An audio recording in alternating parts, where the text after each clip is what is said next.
In 2013, at a secondhand market in Dayton, Ohio, a woman was shopping when a coat stopped her in her tracks. Navy blue with silver buttons, a specific cut, a carefully mended tear in the left sleeve. She knew this coat. She had sewn it herself for her daughter a decade earlier. She had added a hidden pocket in the lining, something she'd done for every coat she'd ever made for Hannah since childhood, a secret place for keeping things safe. With shaking hands, the woman bought the coat, took it to her car, and searched the hidden pocket she knew would be there. Inside was a folded piece of paper. With trembling fingers, she unfolded it and read words written in her daughter's handwriting. Asterisk, if someone finds this, I'm in stone. Please. Asterisk, the message ended abruptly, as if interrupted, as if there had been no time to finish. Sitting in her car, the woman called the police. She told them her daughter had been missing for 10 years. She told them she had just found proof that Hannah was alive, or had been alive when she wrote that note. This is the story of a young woman taken from a morning routine, of a mother who recognized a coat after a decade, and of how a hidden message stitched into fabric finally brought the truth to light. March 2013, Dayton, Ohio. On a Saturday morning, Linda Brooks walked through the aisles of the Second Chance Market. For 10 years, she had been coming here. Not because she needed secondhand clothes, but because she was looking for anything that might have belonged to Hannah. Every jacket, every scarf, every pair of shoes, Linda checked them all. She searched for something familiar, something that might tell her where her daughter had gone. The police had told her it was pointless. They said if Hannah's belongings had ended up in a thrift store, they could be anywhere in the country by now. The chances of Linda finding something were nearly impossible. But Linda came anyway. Every Saturday for 10 years. She was looking through a rack of winter coats when she saw it. Navy blue wool, silver buttons down the front, a specific cut she recognized immediately because she had designed it herself. Linda's hands froze on the hanger. She pulled the coat off the rack, checked the left sleeve, and found the tear Hannah had gotten catching it on a fence. She found the careful mending she herself had done the night before Hannah disappeared. This was Hannah's coat, the one she had been wearing the morning she vanished in 2003. Linda's legs went weak. She sat down on a nearby bench, held the coat in her lap, and felt the fabric between her fingers. If you have ever found something that belonged to someone you lost, you know the sensation. Time collapsing, the past suddenly becoming present, hope and grief arriving simultaneously. Linda remembered making this coat. She remembered Hannah trying it on. She remembered adding the hidden pocket in the lining, something she'd done since Hannah was 8 years old, a secret place for emergency money or important notes. Something only Hannah and Linda knew about. Linda's hands moved to the lining, found the seam she had stitched, and felt for the opening. There was something inside. She pulled out a folded piece of paper, yellowed with age, creased from being folded tightly. With shaking hands, Linda unfolded it. The handwriting was Hannah's, small, rushed, written in pen pressed hard into the paper. If someone finds this, I'm in stone, please. The message ended there. No signature, no additional information. Just those 8 words. Stone. Linda read it 3 times, trying to understand.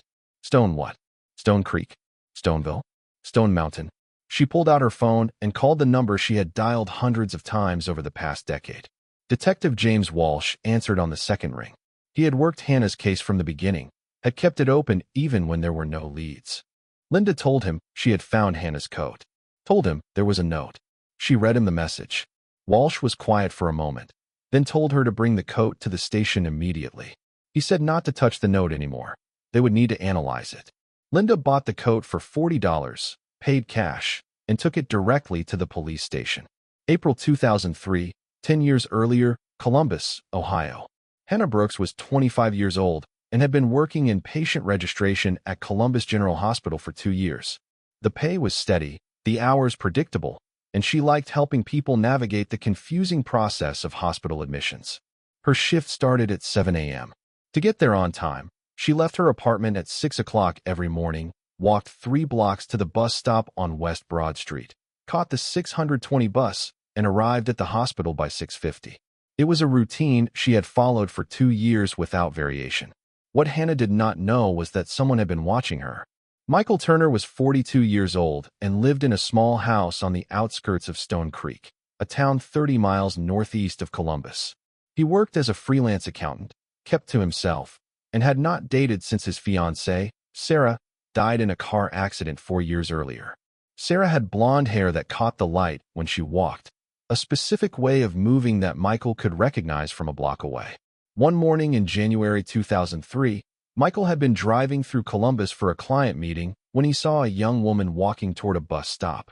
Blonde hair, same build as Sarah, the same way of walking. For a moment, Michael's heart stopped. He pulled over, watched her get on the bus, and watched the bus drive away. He told himself it was a coincidence, that grief was making him see things that weren't there. But the next week, he drove through Columbus again. Same time, same street, same woman walking to the same bus stop. He started coming every week, then twice a week, then every morning.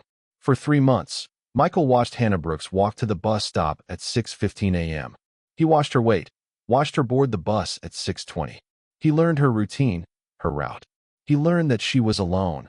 No one walked with her, no one waited with her. Slowly, over those 3 months, something shifted in Michael's mind. He started to believe this was not a coincidence. That fate had brought Hannah to him. That Sarah had been taken away, but now she was being returned in a different form, in a different life, but the same person underneath. By the 4th month, Michael had convinced himself of something that wasn't true and would never be true, that if he could just bring her home, everything would be okay again. April 15th, 2003. The morning Hannah disappeared. Hannah left her apartment at 6 a.m. as usual, wearing her navy blue coat because the April morning was cold. She walked the 3 blocks to the bus stop. The street was empty. No one else was waiting. The bus was not due for another 5 minutes. A car pulled up to the curb. A man rolled down the window, asked if she was waiting for the West Broad bus. He said he had seen her here before, said the bus drivers were on a temporary route change this week due to construction, said they were picking up 2 blocks over now. Hannah frowned. She had not heard about any construction, but she had been off work for 2 days. Maybe she had missed an announcement. The man seemed normal, middle-aged, well-dressed, spoke calmly. He told her he could give her a ride to the new stop if she wanted. Said he was heading that direction anyway. Hannah hesitated. Her mother's voice echoed in her mind.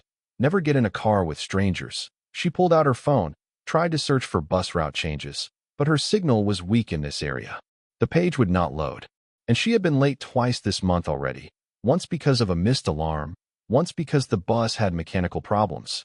Her supervisor had pulled her aside last week. Said one more late arrival would result in a formal warning. Said the hospital could not have registration staff showing up whenever they felt like it.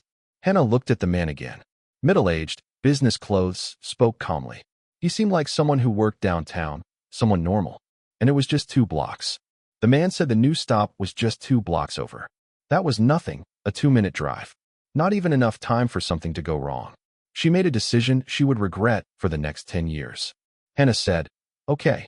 She got in the car, sat in the passenger seat, and buckled her seatbelt. The man pulled away from the curb, drove 2 blocks, then 3, then turned onto the highway. Hannah's chest tightened. She asked where they were going, said the bus stop should have been right there. The man did not answer, just kept driving. Hannah tried the door handle. It was locked. Tried the window button. It did not work.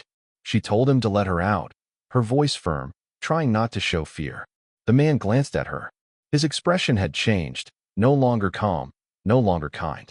He told her to be quiet, told her everything would be okay, told her she just needed to trust him. Hannah's pulse raced. She reached for her phone, tried to call 911. The man grabbed it from her hand and threw it out the window onto the highway. Hannah started crying, asked what he wanted, said she had not done anything wrong. The man said she looked like someone, said she reminded him of someone he lost, said he just wanted to take care of her. Hannah begged him to let her go, said her mother would be looking for her, said people would notice she was missing. The man said no one would find her, said he had been careful, said she would understand eventually. They drove for 40 minutes out of Columbus, through rural roads, into a small town called Stone Creek. The man pulled into a driveway at the end of a gravel road. A small house sat surrounded by trees. No neighbors visible, no other buildings nearby. He parked, turned off the engine, and looked at Hannah. He told her this was her new home, told her she would be safe here, told her to come inside. Hannah did not move. She told him she would not. The man got out of the car, walked around to her side, opened the door, and told her to get out. Hannah refused. The man reached in, grabbed her arm, and pulled her out of the car. Hannah fought, screamed, tried to run, but Michael was stronger. He dragged her toward the house, got her inside, and locked the door. Hannah stood in the small living room, looking around desperately for a way out. Michael told her to take off her coat, said he would get her some water, said she needed to calm down. Hannah's mind raced. She saw a small desk near the window, saw paper and a pen. While Michael was in the kitchen, Hannah grabbed a piece of paper and wrote as fast as she could. Asterisk, if someone finds this, I'm in. Stone, please. Asterisk. She heard Michael's footsteps returning. She shoved the paper into the hidden pocket her mother had sewn into the coat lining, the pocket only Hannah and Linda knew about. Michael came back, told her again to take off the coat. His voice was harder now. Hannah took it off slowly and handed it to him. Michael looked at it, looked at Hannah, then walked outside. Hannah heard the door lock behind her. She ran to the window and watched as Michael walked to a dumpster at the edge of the property, threw the coat inside, and with it, the only message Hannah had been able to send. Our community of women who have been taken knows that moment when you realize no one is coming, that you are alone. That survival depends on what you do next. Hannah stood at the window and watched the dumpster. She watched the coat disappear. She felt hope slip away. She did not know that 10 years later, that coat would find its way back, that the message she had written in desperation would finally reach the person it was meant for. She did not know that her mother would never stop looking, would never stop hoping, would walk into a thrift store on a Saturday morning and find the one thing that could bring Hannah home. All she knew in that moment was that she was trapped, that Michael believed she was someone else, that the door was locked and the windows were nailed shut and no one knew where she was. But she had left a message hidden in fabric, written in seconds. 8 words that would take 10 years to find their way home. Asterisk, if someone finds this, I'm in stone. Please. Asterisk. Walsh told Linda and Richard that without evidence of foul play, there was not much the police could do. Hannah was an adult. She had the right to leave if she wanted to. Linda said Hannah would not leave without telling her.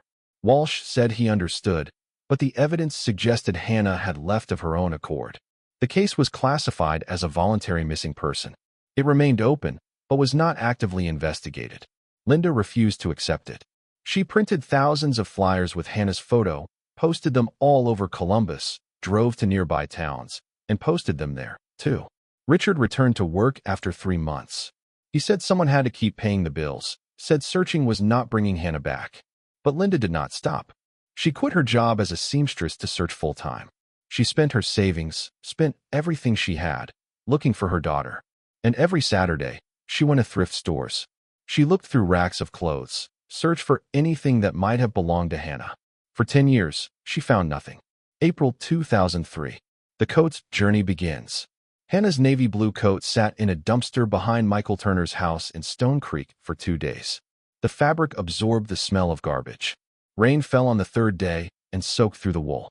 On the 4th day, a man named Earl Jennings drove by in his pickup truck. Earl made a living collecting items from dumpsters and reselling them at flea markets. He saw the coat sticking out from under a pile of trash bags, pulled it out, and shook off the dirt. The coat was good quality, wool, silver buttons, worth keeping despite the smell. Earl threw the coat in the back of his truck with 24 other items he had collected that week and drove to a donation center in Newark, Ohio. He dropped everything off in the donation bin outside. The coat sat in that bin for a week alongside old shoes, stained shirts, broken toys, and worn blankets. Then a volunteer named Patricia Cruz sorted through the donations. She separated items by type and condition, put the coat in a box marked winter clothes, good condition. The box was loaded onto a truck with 50 other boxes and driven to a redistribution center in Akron, Ohio. The redistribution center received donations from 12 counties, sorted them, and sent items to thrift stores across the state based on need and inventory levels. Hannah's coat was assigned to a Second Chance Market store in Canton, Ohio. It arrived in May 2003, was inspected, cleaned, priced at $15, and hung on a rack with 30 other coats near the back of the store. Weeks passed. Customers walked by the coat, looked at it, felt the fabric, checked the price tag, and put it back on the rack. Too expensive, wrong color, wrong size. In October 2003, the coat was marked down to $10. Still, no one bought it. In March 2004, The store manager pulled all unsold winter items and sent them to a clearance center in Toledo. The coat was repriced at $5 and hung in a warehouse-sized store with thousands of other discounted items. A woman named Margaret Davis bought it in April 2004. She paid $5, took it home, wore it twice, and decided it did not fit right. The shoulders were too narrow, the length too long. In November 2004, Margaret donated the coat to a church clothing drive. The church collected donations for disaster relief, sent boxes of clothes to organizations that distributed them to people in need. Hannah's coat was packed into a box with 20 other winter items, shipped to a disaster relief warehouse, and sat there for 6 months alongside emergency supplies and donated goods waiting to be deployed. In May 2005, the coat was shipped to a homeless shelter in Dayton, Ohio. The shelter distributed clothing to people staying there. They gave the coat to a woman named Teresa Lynn in December 2005. Teresa wore the coat for 2 winters. It kept her warm during cold nights when she had nowhere else to go. She took care of it, kept it clean, mended a loose button. In March 2007, Teresa got a job, saved money, and found an apartment. Her life stabilized. In June 2007, she decided to move to Florida where her sister lived. She packed her belongings and left the coat at a second chance market donation center in Dayton because Florida would be too warm for wool. The coat sat in storage for 3 years, was forgotten during a staff transition, and was rediscovered during a warehouse reorganization in 2010.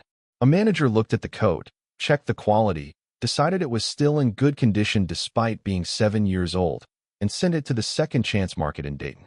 It was priced at $40 because vintage wool coats were popular again. The coat was hung on a rack with 200 other coats. It waited there for 3 years. Hundreds of people walked past it, looked at it, moved on to other items. Until March 2013, when Linda Brooks walked through the aisles on a Saturday morning, saw a navy blue coat with silver buttons, recognized the tear in the left sleeve, and recognized the coat she had made for her daughter 10 years earlier. April 2003 to March 2013. Hannah's 10 years. Hannah spent the first week in Michael Turner's house trying to escape. She tried every window, every door, every possible exit. Found nothing. The windows were nailed shut. The doors were locked from the outside. The house was surrounded by trees with no neighbors in sight. Michael brought her food 3 times a day. He talked to her like she was Sarah, called her Sarah, told her stories about their past together, about the plans they had made before the accident. Hannah told him she was not Sarah. Told him her name was Hannah. Told him her mother was looking for her. Michael said she was confused. Said the accident had affected her memory.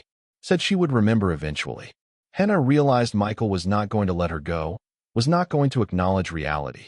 He had convinced himself that Hannah was his dead fiancée. She stopped fighting after the first month. She stopped arguing.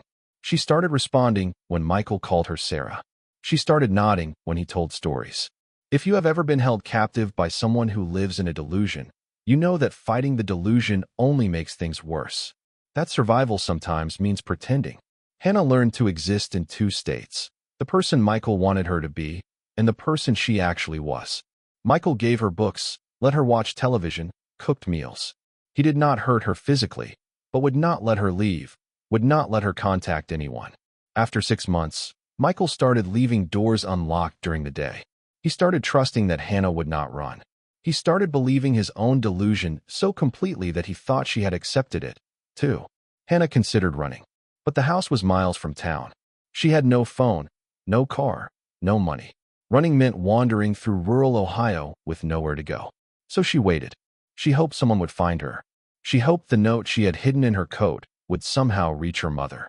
Years passed. Hannah's 26th birthday came. Michael made a cake, sang happy birthday, gave her gifts. Hannah thanked him, played the role he needed her to play, and survived another year. Her 30th birthday, Michael decorated the house, cooked her favorite meal, told her how happy he was that they were together. Hannah smiled, said thank you, went to bed that night, and cried quietly where Michael could not hear. Her 32nd birthday, her 34th. The years blurred together.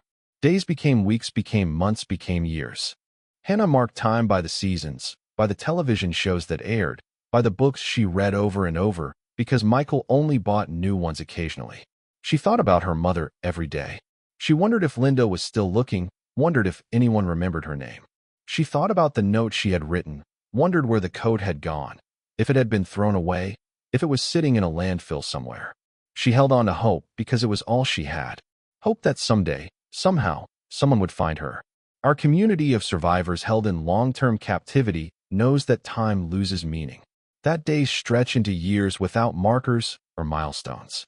That holding on to yourself becomes the hardest part. Hannah survived by remembering who she was, by repeating her real name in her mind every morning. Hannah Brooks, daughter of Linda and Richard Brooks from Columbus, Ohio, 25 years old when she was taken. She remembered her mother's face, her father's laugh, her apartment, her job at the hospital, the route to the bus stop. She remembered everything she could. She held on to those memories like anchors.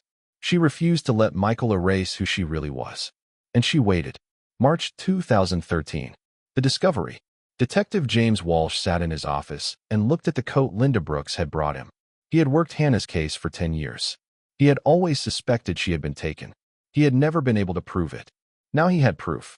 Walsh called in the forensics team. They photographed the coat, photographed the note, and carefully removed it from the hidden pocket using tweezers. The note was analyzed. The paper was standard notebook paper. The ink was blue ballpoint pen, common, but the handwriting matched samples of Hannah's writing. The note was authentic. Walsh studied the message. Asterisk if someone finds this, I'm in stone. Please, asterisk stone. Not enough information, but it was something. The first real lead in 10 years. Walsh pulled up a map, searched for every location in Ohio that started with stone, and found 17 matches. He calculated drive times from Columbus, eliminated locations more than 2 hours away, and narrowed it to 8 possibilities. Walsh contacted the Second Chance Market, asked where the coat had come from. They checked records, said it came from their warehouse, said the warehouse received donations from 12 different locations. Walsh requested the list and started mapping the donation chain backwards. A forensic analyst examined the paper, checked the degradation patterns, and told Walsh the note had been written approximately 10 years ago, had been kept in a sealed space like a coat pocket for most of that time. The paper had a specific watermark, a brand manufactured between 2001 and 2005, sold by 3 retailers in Ohio. Walsh cross-referenced the retailers with the stone locations and found overlap near Stone Creek, Ohio. He made notes, started building a case, started planning the next steps. But he did not have enough yet. Not enough to get a warrant. Not enough to search properties. He needed more. Walsh called Linda. Told her they were making progress. Told her to stay hopeful. Told her he would call when he had more information. Linda asked how long it would take. Walsh said he did not know. Said these things took time. Said they had to be careful. Linda hung up, sat in her kitchen, and looked at the photo of Hannah she kept on the refrigerator. The photo from Hannah's 24th birthday, the last birthday they had celebrated together. Linda whispered to the photo. She told Hannah to hold on. Told her they were coming. Told her not to give up. And somewhere 30 miles away, in a small house in Stone Creek, Hannah Brooks woke up to another day, another year, another moment of survival, not knowing that her mother had found the coat, that the note had been discovered, that after 10 years, someone was finally looking in the right place. March 2013, 3 days after Linda found the coat. Detective James Walsh sat in his office with a map of Ohio spread across his desk. Red circles marked every location that started with stone. 8 possibilities remained after eliminating places too far from Columbus. Stone Creek stood out. Population 1,200, 30 miles northeast of Columbus. Close enough for a morning drive. Small enough that a stranger could live unnoticed for years. Walsh pulled property records for Stone Creek, found 63 residential properties, too many to search without a warrant. He needed to narrow it down. He filtered by demographics. Single male homeowners, ages 35 to 55, residents since at least 2003. For names appeared. Walsh ran background checks on all 4, looked for anything unusual, anything that might indicate someone capable of kidnapping and holding a woman for 10 years. 3 had clean records, normal lives, jobs, families nearby, nothing suspicious. The 4th was different. Michael James Turner, age 52, purchased property in Stone Creek in 1999, lived alone, worked as a freelance accountant from home, no criminal record. But in 1999, Michael had filed multiple police reports related to his fiancee's death. Sarah Mitchell, age 28, killed in a car accident in August 1999. Walsh pulled the accident report, found a photo of Sarah. Blonde hair, blue eyes, slender build. He pulled up Hannah Brooks's missing person photo. Blonde hair, blue eyes, similar build. The resemblance was notable. Walsh called a forensic psychologist, described the situation, asked if it was possible someone could kidnap a stranger because they resembled a deceased loved one. The psychologist said yes. Said it was rare but documented. Called it replacement delusion. Said grief, combined with isolation, could create a psychological break where reality became negotiable, where the person convinced themselves the new person was actually the lost loved one returned. Walsh asked how long someone could maintain that delusion. The psychologist said years, even decades. Said the person would construct elaborate justifications, would reject any evidence that contradicted the delusion, would treat the captive as if they truly were the deceased person. Walsh thanked her, hung up, and looked at Michael Turner's file again. He had enough for a warrant now. Enough to request a welfare check, at minimum. Walsh called the Stone Creek Police Department, a small force of 3 officers, chief, named Tom Bradley. Walsh explained the situation. Said he had reason to believe a woman missing since 2003 might be at a property in Stone Creek. Asked for assistance. Bradley said they would help. Asked what Walsh needed. Walsh said he wanted to approach carefully. Said if Hannah was there, she had been held for 10 years. Said they could not risk the suspect panicking. They planned the operation for the following morning. March 2013, the morning of the rescue. Walsh arrived in Stone Creek at 6 a.m. He met Chief Bradley and 2 officers at the police station. They reviewed the plan, surround the property, call Michael out. If he refused, breach the door.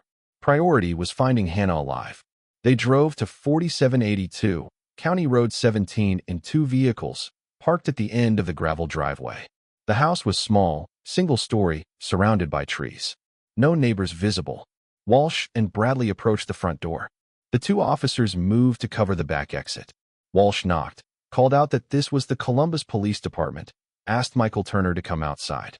Silence. Walsh knocked again, louder this time. Called Michael's name. A sound inside, footsteps. Then the door opened. Michael stood in the doorway. 50s, gray hair, wearing a robe. He looked confused. Walsh identified himself, said they were investigating a missing person case, asked if they could come inside. Michael hesitated, asked what this was about. Walsh said they had reason to believe Hannah Brooks might be at this address. Asked if Michael knew that name. Michael's expression changed. Something flickered behind his eyes. He started to close the door. Bradley pushed it open, told Michael to step aside. Michael backed into the house, said they could not come in without a warrant. Walsh pulled out the warrant, said they had one, told Michael again to step aside. Michael did not move, just stood there blocking the hallway. Walsh pushed past him. Bradley followed. The 2 officers came through the back door. Walsh called out, asked if anyone else was in the house, asked if Hannah Brooks was there. No answer. Walsh moved down the hallway. Checked the first door, bedroom, empty.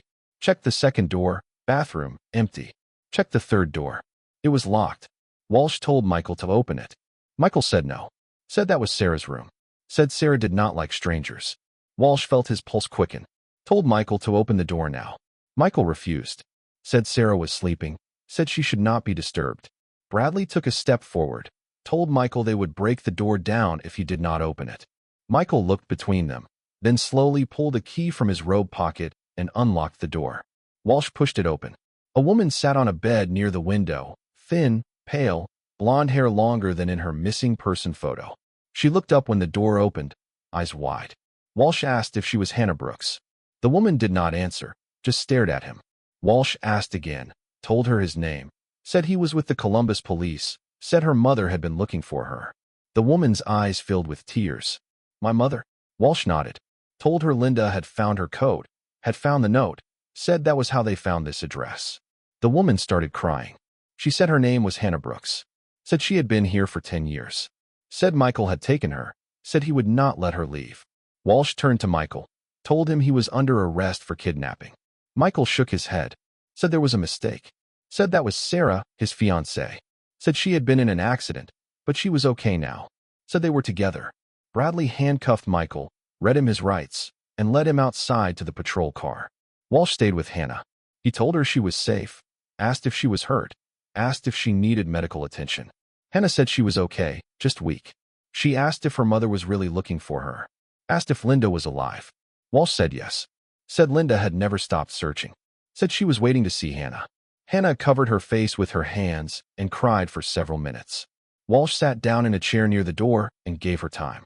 When Hannah looked up, she asked how long it had been. Walsh told her 10 years, April 2003 to March 2013. Hannah nodded. Said she had tried to keep track, but lost count after the first few years. Said she knew it had been a long time. Walsh called for an ambulance. Said they needed to take Hannah to the hospital, get her checked, make sure she was healthy. Hannah asked if she could call her mother first. Walsh pulled out his phone, dialed Linda's number, and handed the phone to Hannah. Linda answered on the first ring. Hannah. Hannah's voice broke. Mom, it's me. Linda started crying, asked if Hannah was okay, asked where she was. Hannah said she was in Stone Creek, said the police had found her, said she was safe. Linda asked if she could come, asked where to meet her. Walsh took the phone back, told Linda they were taking Hannah to Stone Creek Medical Center, gave her the address, said she could meet them there. Linda said she was leaving now, said she would be there in 30 minutes. The ambulance arrived. Paramedics checked Hannah's vitals. Blood pressure low, heart rate elevated but stable, dehydrated, malnourished but alive. They loaded Hannah onto a stretcher. Walsh rode with her to the hospital. Hannah was quiet during the ride. She looked out the window at the trees passing by, at the sky, at the world she had not seen in 10 years except through nailed-shut windows. Walsh asked if she wanted to talk about what happened. Said she did not have to if she was not ready. Hannah said Michael had pretended to help her. Said he told her the bus route had changed. Said she got in his car and he drove her here. Said he locked her in the house. Said he called her Sarah. Said he believed she was his dead fiancée. Walsh asked if Michael had hurt her. Hannah said no. Said he never hit her, never touched her inappropriately. Just kept her locked up. Kept her isolated. Kept telling her she was someone else. She said the worst part was not the captivity, was not the locked doors or the years alone. The worst part was feeling herself disappear. Was fighting to remember who she really was when someone spent every day telling her she was someone else. If you have ever had your identity denied for so long that you start to doubt it yourself, you know the particular cruelty of that kind of captivity. They arrived at the hospital. Hannah was taken to a private room. Doctors examined her, ran tests, confirmed she was physically healthy despite being underweight. Linda arrived 20 minutes later. She ran through the hospital hallways, found Hannah's room, and stopped in the doorway. Hannah was sitting up in bed. She turned when she heard footsteps. Mom. Linda crossed the room, wrapped her arms around her daughter, and held her like she would never let go. I found you. Oh God. I found you. I never stopped looking. Never. Hannah held her mother, cried into Linda's shoulder. I knew you would. I wrote that note hoping you would find it. Hoping someone would. Linda pulled back, looked at Hannah's face. Older now, 35 instead of 25, but still her daughter. The coat. I found the coat. I went to that thrift store like I do every Saturday, and there it was. Your coat with the hidden pocket I sewed. Hannah smiled through tears. I remembered the pocket. When he took me to that house, I found paper and wrote as fast as I could. I put it in the pocket, hoping it would survive, hoping you would find it someday. Linda said she had never given up, had gone to thrift stores every Saturday for 10 years, had checked every coat, every item, had refused to believe Hannah was gone. Hannah said she had thought about Linda every day, had held on to the memory of home, had survived by remembering who she really was. Richard arrived an hour later. He walked into the room, stopped when he saw Hannah, started crying, crossed the room, and hugged his daughter for the first time in 10 years. The three of them sat together in that hospital room, talked, cried, held each other. Walsh stood outside in the hallway, gave them privacy, called the prosecutor, said they had found Hannah Brooks alive, said Michael Turner was in custody, said they had a solid case. Michael Turner was charged with kidnapping, false imprisonment, and a dozen related counts. During interrogation, he remained calm. Insisted Hannah was Sarah. Insisted she had been in an accident and forgotten who she was. Insisted he had been taking care of her. The prosecutor said Michael would likely be found incompetent to stand trial, would be committed to a psychiatric facility, would spend the rest of his life in custody regardless. Hannah stayed in the hospital for 3 days, regained strength, talked to psychologists, and started the long process of recovery. She told them the hardest part would not be adjusting to freedom, would be rebuilding an identity that had been denied for 10 years, would be figuring out who Hannah Brooks was at 35 when she had been frozen at 25. The psychologist said it would take time, said recovery was not linear, said some days would be harder than others, but said Hannah had already proven she was a survivor, had held on to herself through 10 years of captivity, would find her way back. Linda and Richard took Hannah home to Columbus, set up the guest room for her, gave her space, but stayed close. Hannah spent the first week just existing. She walked through the house, looked at old photos, relearned how to be in the world.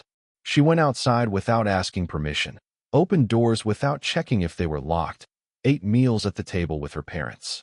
Small things, normal things, things she had not done in 10 years. 2 months after being found, Hannah spoke at a press conference.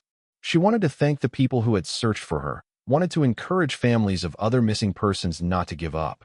She stood at a podium with Linda and Richard beside her, spoke in a voice that was steady despite everything. She said she was Hannah Brooks, had been missing for 10 years, had been held captive by someone who refused to see her as herself, who had tried to make her into someone else. She said she survived by holding on to her identity, by remembering her name, her family, her life before. She said her mother had never given up, had searched every Saturday for 10 years, had found a coat in a thrift store, had found a note hidden in a pocket, had brought her home. She said if there was someone else out there, someone being held, someone whose family was searching, asterisk, do not give up hope. Do not stop looking. Asterisk, because she had written a note 10 years ago, had hidden it in a coat pocket, had hoped someone would find it, and 10 years later, her mother had. 6 months after her rescue, Michael Turner's case went to court. A psychiatric evaluation determined he was not competent to stand trial. The judge ordered him committed to a state psychiatric hospital for an indefinite period. Michael would remain there under strict supervision, receiving treatment for his delusional disorder. He would never be released. The court also ruled that Michael would be prohibited from any contact with Hannah or her family. For Hannah, the ruling brought a measure of closure. Michael would not hurt anyone else, would not have the chance to create another delusion, another victim. 1 year after coming home, Hannah enrolled in college. She started taking psychology courses, wanted to understand what had happened to her, wanted to help others who had experienced similar trauma. She started slowly, one class at a time. Some days were harder than others. Some days she had to leave campus early because being around crowds triggered anxiety. But she kept going, kept pushing forward. Linda and Richard supported her through every step, celebrated every small victory, every completed assignment. Every day Hannah chose to keep building her life. Hannah also started volunteering at a nonprofit that supported families of missing persons. She answered phones, talked to parents who were searching, told them her story, told them not to give up, told them that sometimes, against impossible odds, people do come home. She became a symbol of hope for families across the country, proof that searching matters, that 10 years is not too long, that love and persistence can overcome even the most desperate circumstances. If this story reminds you that some missing persons do come home, that mothers who search every Saturday sometimes find what they are looking for, that 10 years is not too long to hope. Remember this. Michael Turner stole 10 years of Hannah Brooks's life. He kept her locked in a house because she reminded him of someone he had lost. He denied her identity, denied her freedom, denied her existence as anyone except the person he wanted her to be. But Hannah survived. She held on to herself. She wrote a note that traveled through 10 years and 7 hands before finding its way back to the person who needed to see it most. Someone is still missing. Someone is still searching. Do not stop looking. Do not stop hoping. Because Hannah Brooks came home after 10 years, and her story belongs to every mother who refuses to give up, and to every person who holds on to their identity when the world tries to erase it.